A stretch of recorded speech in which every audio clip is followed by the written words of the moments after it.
The simple fact that anybody can sit there in that courtroom and hear stories about someone having urine poured down their throat until they throw up and say that that was a relationship and say that that was wanted and say that that was, people just being freaky.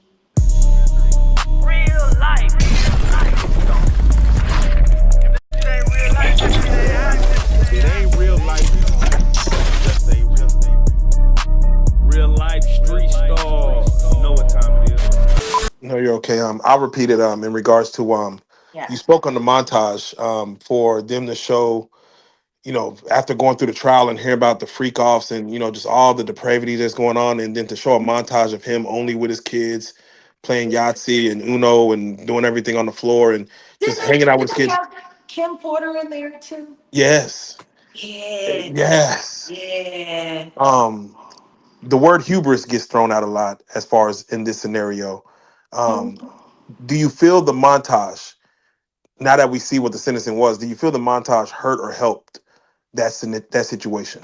I don't think it had anything to do with it. Matter of fact, I don't think anything that anyone said, anyone showed, or anyone did had anything to do with the sentencing at all. I think the sentencing was going to be what it was before. Yeah. So you don't think the judge went to talk or call somebody to say, hey, how should this go? Like you don't think he No. solely on him? I mean, it's his job. But these are the higher up. These are the elites, and I always think that there's always a phone call made. I mean, Let's I hear call what you're somebody. saying, but at the same time, all he did was split the baby with what was there. The RICO charge got thrown out. The S trafficking charge got thrown out. All he got left with were 2 counts of the Mann Act. The prosecution wanted 11 years. The defense wanted time served. He split the baby. He cut it right down the middle. Did he not? No, he did. People Right were down the middle. expecting 5 to 7. He got the lower end of the middle. Yeah. Um, Well, because he already has time in. So you got to that take that into consideration as well. his family spoke for him that day. His kids came up and spoke, and they said that his father is a changed man. How Uh, would they know? I guess the jail calls. Jail calls? I've been in jail. Do you, people people do all kinds of things. I knew a girl that knew how to get her family to put money on her books right before commissary, faithfully, every time. It's kind of funny how people play that game. And don't get me wrong, I'm not going to sit up there and judge anybody and what they want to do for their parent or their financial provider.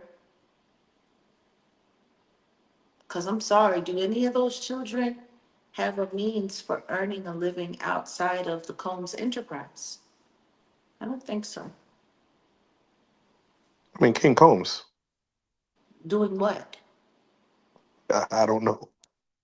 What's he do? Other than post on his dad's timeline and make music videos that I don't know that anybody actually watches. What do they do? What do any of them do? What does Paris Hilton do? I guess.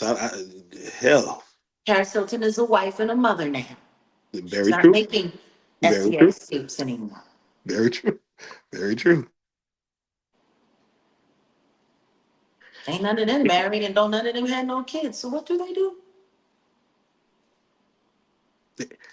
Do they have the ability to speak for the father though, by based on jail phone calls saying that he's a I don't changed man? know. I don't know. I don't know. Honestly, I don't even care. Really. I don't care. None of this is real. So How about that? How about we start there? None of this is real. This is the land of make believe. So one of those questions, Jab, What from the, about zip up in the land of make believe? one of those questions that will come from the other side, meaning like Sure. the Vlad? one, no, more Like from like, a guy like Vladimir Layuski? hey, I can't speak for that. I can't speak for that. But let's just say the generic rapper back in the '90s, early 2000s would have said he has groupie love. He takes said groupie on tour and pays her for just being with him, which is technically, by definition, what is considered S trafficking in today's Mhm. terms. But this was Yes. normal. This was normal back then. And it was wrong back then. Was it a crime back then? I guess is that the question. I guess that's the question to ask. Once upon a time, if you got caught buying, carrying, and smoking cannabis, that was a crime. And now, all you need is a car. And you can go to a store and buy you some.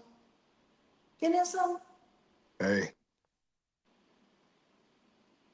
It's funny how things change and rearrange. I come from that time. I come from that era. I grew up in that time. I grew up in that era. And I'm telling you right now, there's a lot of guys that did a lot of things, got away with a lot of stuff. I've discussed some of it with you people at length. Some of the things that I've witnessed, some of the things that I've seen. And guess what? It was all wrong.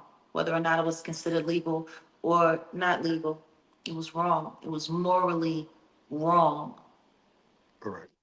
The simple fact that anybody can sit there in that courtroom and hear stories about someone having urine poured down their throat until they throw up and say that that was a relationship and say that that was wanted and say that that was, people just being freaky. It's disgusting. Honestly, I've been grieving for the world because the whole world is fucked. For Mm. people to have the attitude that they have right now about the stuff that's going on, the stuff that they're seeing, hmm.